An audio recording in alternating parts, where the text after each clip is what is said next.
2026 is going to be an awesome year. We got some pretty cool stuff coming up. First off, we got Foundations of Recovery. This is our flagship program. We're starting it in January. This is for anyone, man, woman, or couple, who wants to come and reclaim their heart from shame, trauma, and betrayal. We start off with an education on all sorts of principles, give you the common language. We feed you from a fire hose in terms of all things recovery. It is such a great start to recovery. And we get at the roots of things, Tyler. This isn't like any other program. Like, this is our healing journey in process, and Foundations is where we begin. If you look at the value that you're getting there to kick off a good recovery with all of the right education, all of the right language, and a team to get you started while also being directed by Brandon and myself through the whole process, what a deal. So if you're interested, if you're struggling, if you've been wanting to do something for a long time, jump into this. This only comes around every so often, and we would love to have you there. Click the link in the description to sign up for it. And to make it even sweeter, we're also including a raffle for a free pass to the Radiant Dawn retreat. Anyone who signs up for Foundations will be added to the raffle for that free Radiant Dawn pass. If you're a man and you sign up for Foundations, your name still gets entered, and you can give that pass away if you win it to any woman that you want to. So what you're saying, Tyler, is if you sign up and participate in Foundations, you could possibly go to Radiant Dawn for free? That's exactly what I'm saying, which is crazy because Foundations by itself is already an insane value. Man, I sound so salesy. But it actually is awesome. So come to Foundations. And even if you don't come to Foundations, sign up for Radiant Dawn. It's beyond therapy, the best healing experiences that you can have. Click the link below and come join us. Did we answer the question wrong about modesty? What's up, you guys? Welcome to the Therapy Brothers podcast. I'm Brandon. I'm Tyler. We're brothers. We're therapists. We're not afraid of your questions. So bring it.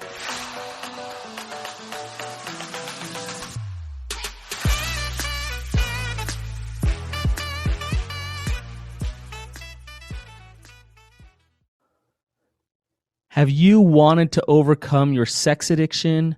Have you wanted to feel more powerful and empowered as a man and understand your masculinity and have more healthy relationships with your spouse, feel more purpose in your life and more connection to God? But you've tried a bunch of things and it just doesn't feel like things are getting better. Maybe you've gone to a lot of therapy, you've talked through your problems, but you're still stuck. You want more. You want to feel more at peace and more empowered.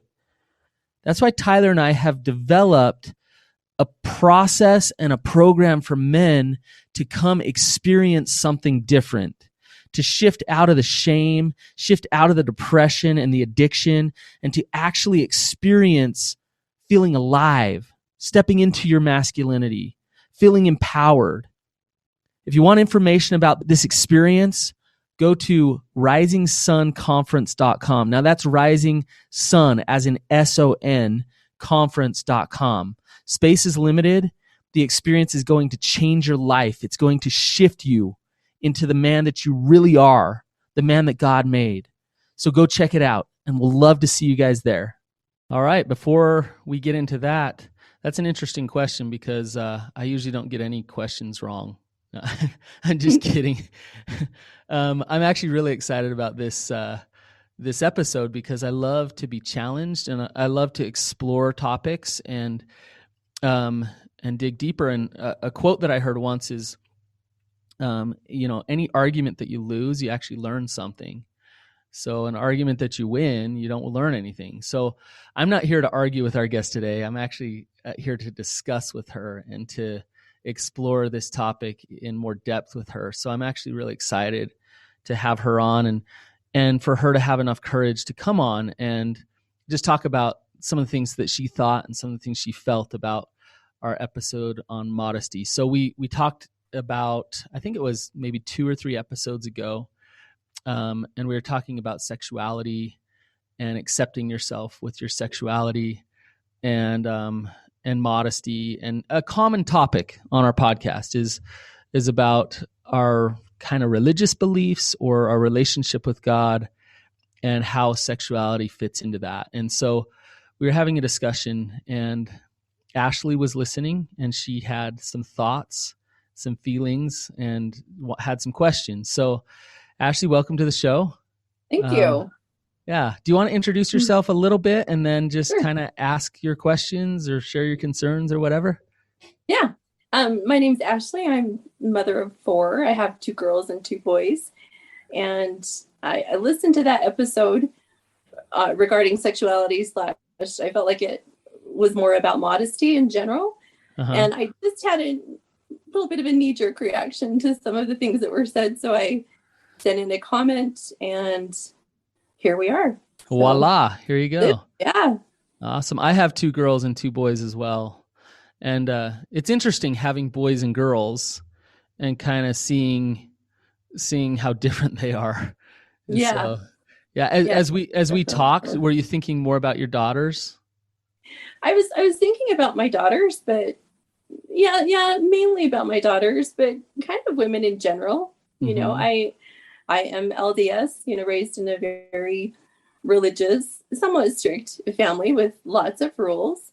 And it was just one of those things I always struggled with and was just compliant because everyone else was compliant. But over the years, it started to be a little bit more frustrating for me. I've changed my views a little bit, but definitely it's about my daughters and their peers, girls in general, and how we teach this concept. I think it's been a good thing overall that we've shifted the focus from women and girls being responsible for the thoughts of men and boys and getting them on missions or, whatever your denomination is or whether your beliefs are. That's been something that we've stressed a lot in my faith. And I'm glad to see a bit of a transition where we've made it more about self-respect. I think that's progress. But now we've lumped everything into this category of self-respect and morality and modesty, as if modesty, defined as it's been defined in my life, determines my self-respect and determines my morality. And so I guess I would just like to make sense of how those 3 things relate and if they relate, because they aren't one and the same, but I feel like they're spoken of as if they are. Right. So I just want to kind of flush this out and clarify. So you were raised pretty rigid religiously and taught certain things about modesty, right? And then you say some things shifted for you. What shifted for you? Well, I think the way we taught modesty shifted. So there's one of the shifts, but for me, teaching my daughters that we have different rules for them than we have for boys. For instance, we didn't wear tank tops, raising our girls when they were young. They could show their shoulders. They had to have certain length of shorts and things like that. And yet the boys, and this is within my own family, friends, extended family, boys were wearing wife beater tank tops all the time. And that was just not the same thing. We were talking, it was there was a double standard, wasn't there? There was a double standard. Yeah. And then, when you look closer at the bikini situation, the 2-piece situation of swimsuits for girls, yes, we have parts that we need to cover that they don't. But other than that, when did a girl's stomach become sexual and a boy's didn't? Why is that? I don't know. It just got so much bigger once I started going down that road. Ashley, I want to share with you. So this is a quote from a church leader in 1969. And I want to share it with you and then just kind of get your reaction and response. So consider the time, 1969. Okay. And this was over the pulpit. And this is what was said. It says, many of our women now feel obliged not only to display their badly shaped knees, but their thighs as well. No woman looks as lovely as when she is properly and fully clothed. What woman can suppose that ugly knees and bony shoulder blades can add luster to their charm? I am on fire right now. I don't even know. So many thoughts that you don't even have time to hear today. But isn't that appalling? It's appalling. Yeah. And I as you listen to our episode on modesty, what your reaction to it actually concerns me, because um, my take on it is much more in alignment with you, I think, Ashley. And Mm-hmm. in no way do I want to send any kind of message like the one I just read. Right. And I didn't take Right. that. I hope you know that wasn't my takeaway at all. Okay. Okay. Yeah. No. I think that type of attitude actually is, well, obviously very sexist, Mm-hmm. but also just very damaging to, and shaming to, especially a young woman's um, just self-respect and who they are. Right. I think that forcing somebody to, out of shame and guilt, to quote unquote cover up Mm-hmm. is actually limiting their self-development. And so we talked on our episode about intention, right? Yeah, And a little bit. a little bit, and I think that's really kind of important. I think when you look at intention, if my daughter got dressed up for school, let's say, and she was showing a lot of skin, is that okay? How do you define a lot of skin? See, I think, but my opinion, and really taking it back to the term of self-respect, I think we hear that a lot. And when it was used on this episode, it was used, how it pertains to modesty.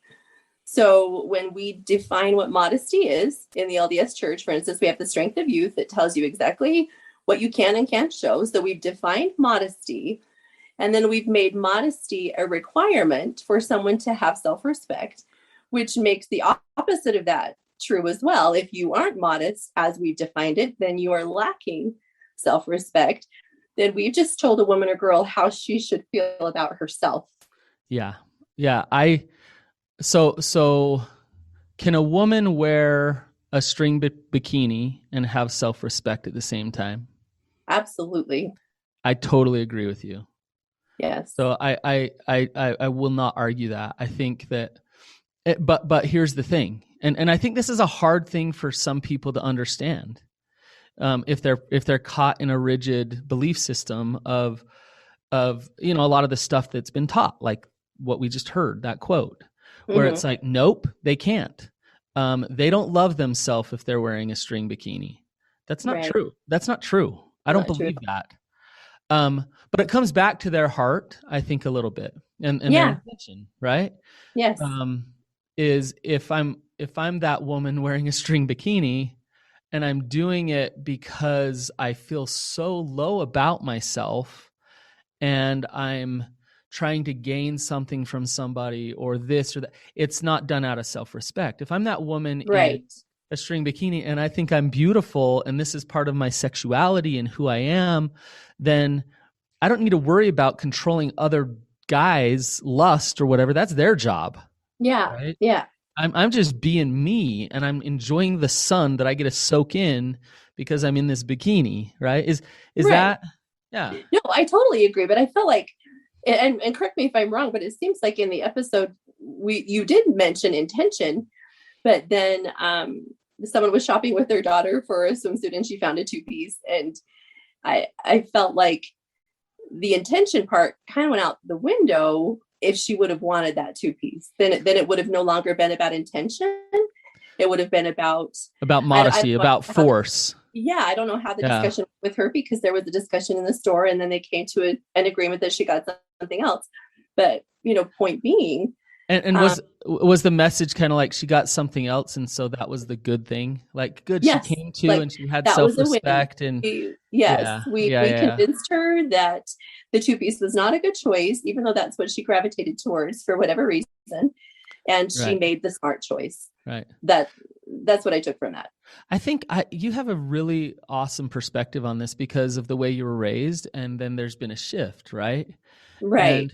And I imagine it was hard for you to like when that shift happened, it was probably a little uncomfortable because the old voices were like, no, no, no, cover up, cover up. That's the right thing to do. That's the Yes. righteous thing to do, right? There was this internal conflict for a long Yeah. time. Yeah.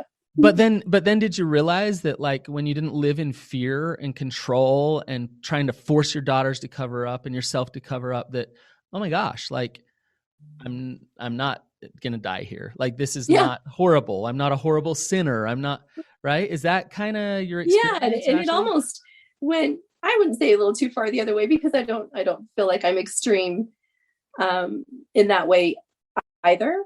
Mm-hmm. But it was just like, I have been teaching my girls, I've been teaching young women. I've had this idea in my head my whole life.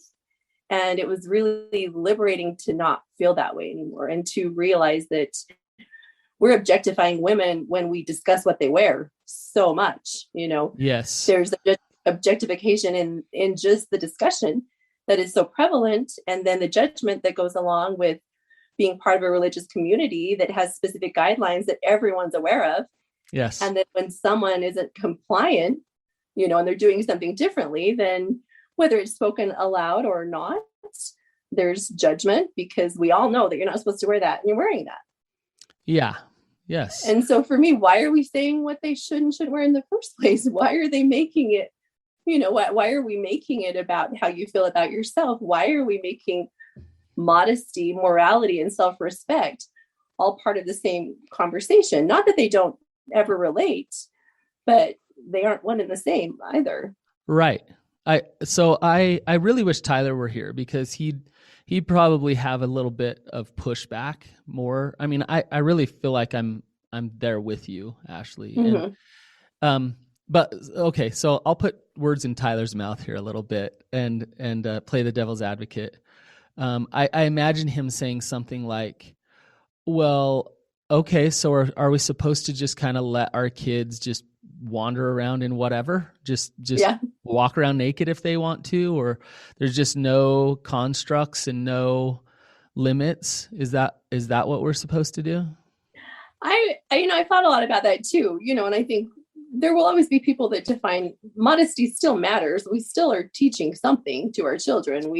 Right. It's not a free for all. There have to be guidelines, and there are certain parts that we want covered. But, as far as your straps need to be 3 inches thick instead of 2, or whatever, I think that will always be personal. But I think once our girls are teenagers, at least, it should be more of an open conversation.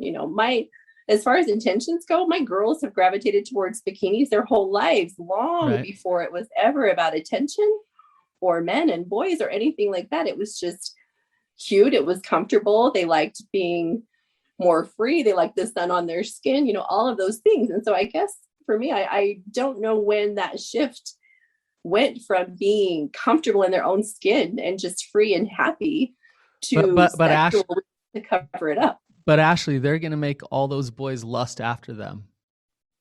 The boys are going to lust after them anyway. Have you seen my girls? I love that answer. Yep. Yeah. So, and I hope you guys, the audience, knows that was tongue in cheek of what I just said, which is, in the book, Captivating by John Eldredge, and John Eldredge is a Christian author. And he doesn't write in there, hey, all the girls should just go wear string bikinis and enjoy it. But the essence of that book is that women want to feel seen and beautiful. Mm-hmm. And I think we've kind of demonized that some. Yes. Saying that that's wrong, or that, that shouldn't be that way, or this or that. But I think a woman's sexuality very much is, in many ways, centered around feeling beautiful, and and feeling beautiful in all these ways. And we say, no, oh no, you don't. You cover up your shoulders. You don't show any of yourself here, because and then I was reading another book by Napoleon Hill. It's called Outwitting the Devil, and he said our sexuality is like a river, and if you dam it, if you put a dam over that river, it'll build up, and then eventually it'll flow over the dam and keep going. And um and it reminds me of kind of the cultures that we've been raised in, Ashley, where it's like we try to put all these forceful constructs around who we are sexually, and it actually in many ways causes us to boil up and over and act out sexually in all kinds of ways, because we're so confined and restrained in so many ways. Right. And, I tell you, pornography is such a huge problem within the church because we've made two-piece bikinis inappropriate. So, boys are looking at girls in two-piece bikinis, they're getting uncomfortable, but they're also curious. And it turns into more because we've made it so wrong that it's even all the more appealing. Well, on a biological level, when you think about your statement right there is really interesting.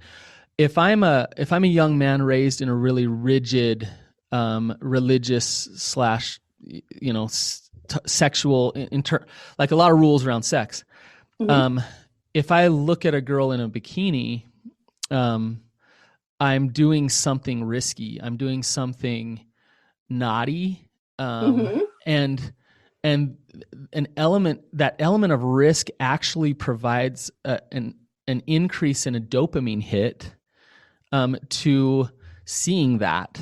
And so if I look at pornography, or if I walk down the beach and see girls in bikinis, I'm getting a much bigger hit because I've been raised in this really rigid system. Because the riskier it is, the more dopamine I get, the more exciting it is. And what do you know? There's a lot of addiction going on. I don't quote me on this study, but I heard that Muslims, Catholics, and Mormons struggle with sex addiction more than anyone else. Shocker. I believe that. Yes. Totally makes sense. Yeah, because it's pent up. Right. And I think, like anything in life, balance is always good. But I think if I apply any shame to my children, especially my daughters, about their bodies, or any guilt, like your body is dangerous and bad and it's going to cause people to lust, then I am not helping my daughters love themselves. Right. If my daughter did want to go to school almost naked, I'd probably say like, hey, like, what's going on? Like, help me understand. Like, where's this coming from? Right. Yeah. I wouldn't just smile and be like, hey, you be you, like, just enjoy. But I would try to understand, like, what is her intention? Where's her heart? Where's she coming from?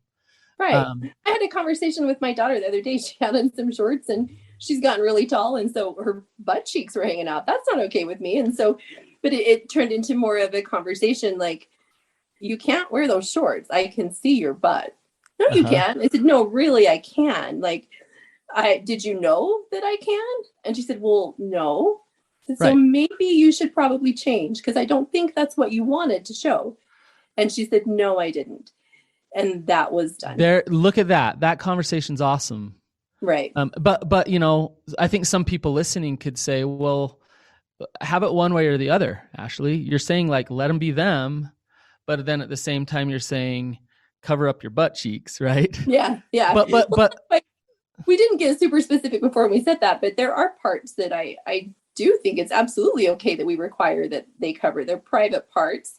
I don't think anyone would argue that they aren't meant to be seen in detail, know? So it's not that there should be any rules around this, but, there's so much I shouldn't say so much, but the conversation on that episode, was about two-piece bathing suits. I felt like that's what a lot of what we talked about. And so there's a big difference between showing your butt and just wearing a two-piece bathing suit that covers the parts that need to be covered. I agree. And that would be where I stand on the issue. I agree. There's a difference between, like, this quote that I read that's full of kind of morality and rigidity and shame, and like being a parent of, hey, I'm just going to reflect back to you that you're like, your private parts are hanging out as you're going outside. Like, is that really what you want to do, right?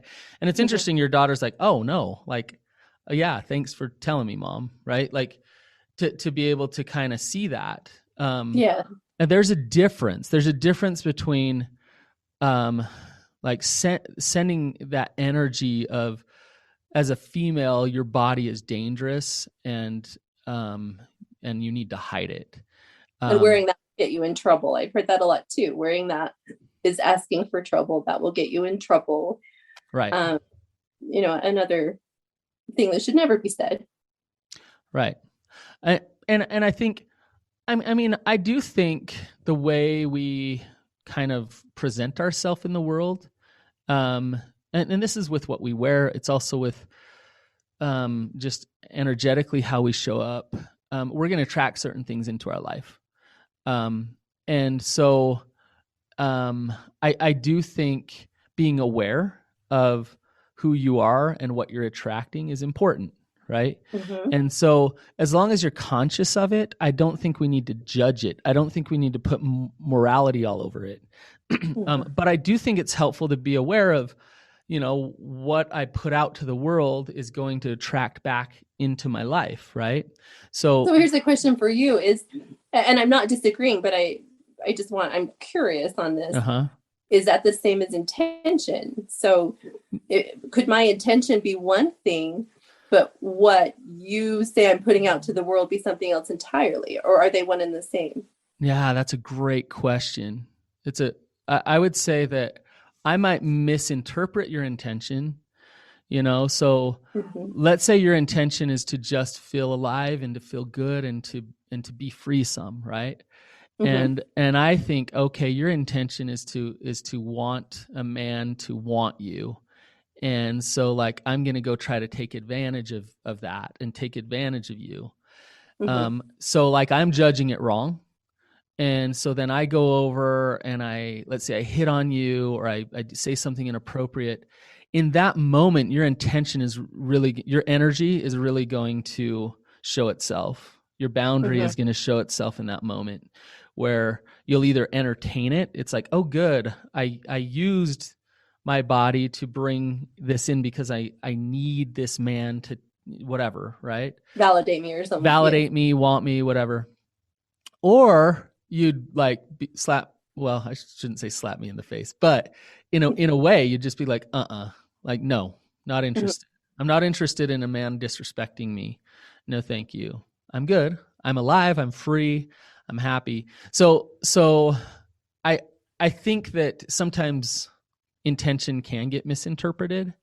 But actually, I am kind of weird, and I talk about this all the time. I do believe that energy can really be felt. And so, I totally believe that. Yes. Right.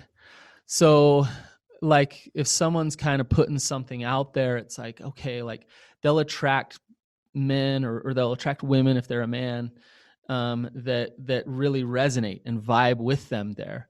And so I don't think intention is misinterpreted that often. Because eventually they vibe together, they don't. So I don't know if I'm making any sense, but no, you make sense. Yeah. Yeah. I just think there has been such an assault on women's sexuality. It's so interesting, Ashley, because it's like it goes both ways in our culture, where it's like we go to church and it's like, be modest, shut it down, be modest. Then you turn on the TV and you turn on the halftime show of like the Super Bowl, and J-Lo is like flaunting her backside everywhere. It's just like sexuality, like, blah, blah. And it's like on the biggest stage in the world and everybody's watching. Yes.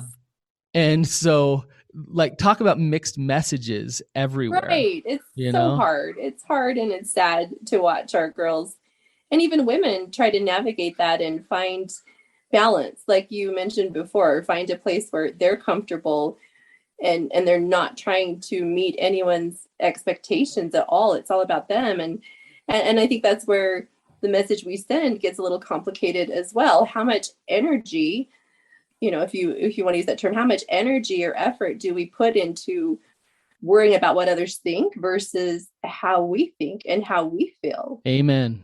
Yeah. I think at the core of all of this is real self-love and self-acceptance.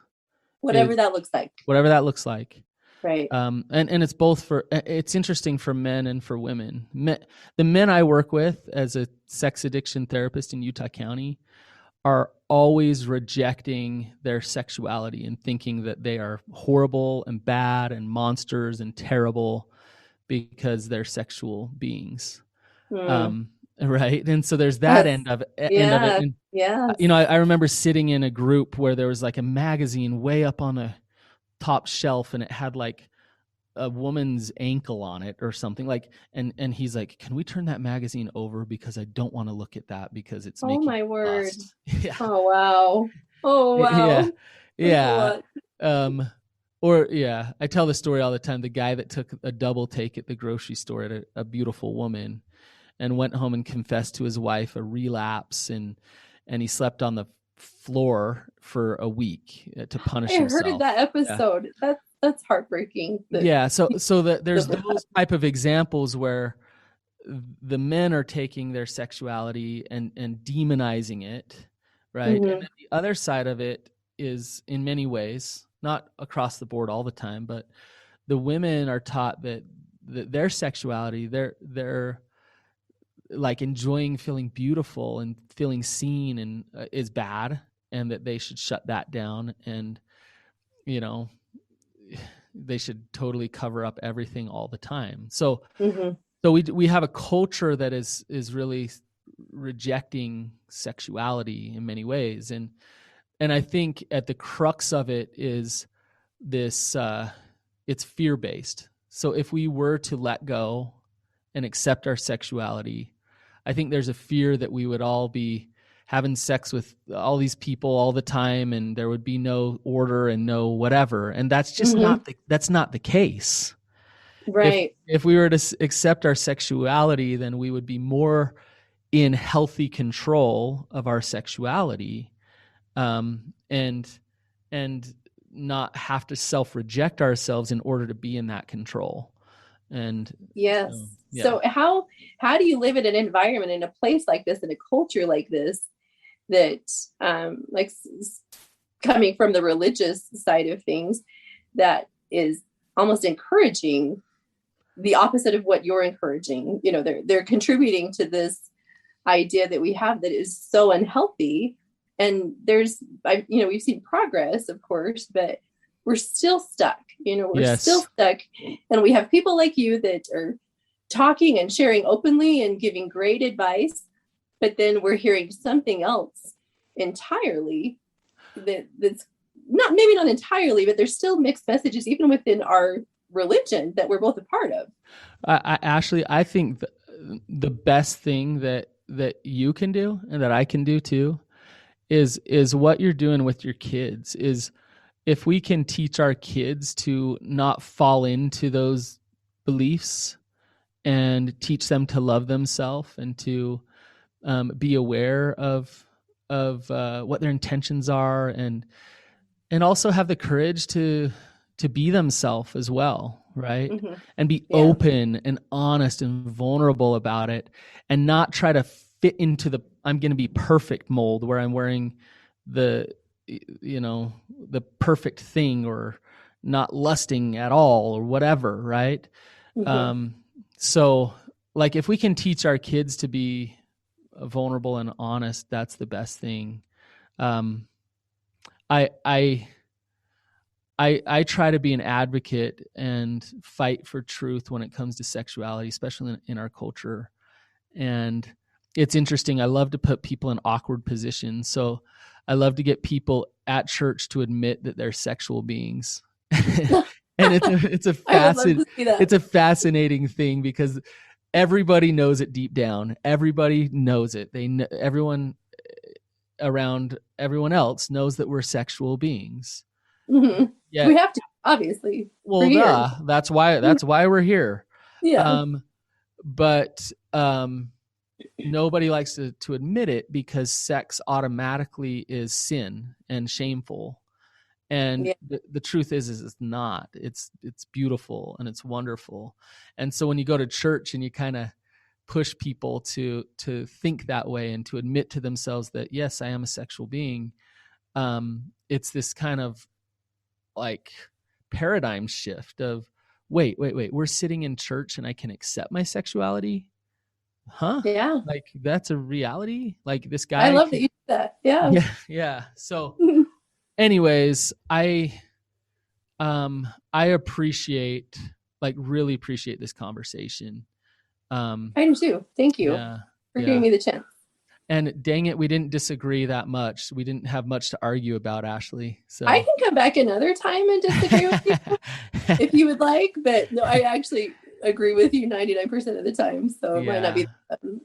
No, this is a great discussion and one that obviously I'm passionate about. So that's why we talk about it quite a bit on the podcast.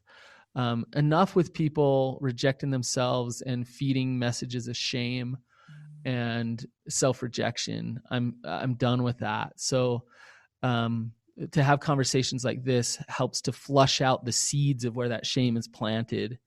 And so I really appreciate it, Ashley. Thank you so much for coming on. Oh, you're welcome. Thanks for having me. All right. We'll see you later.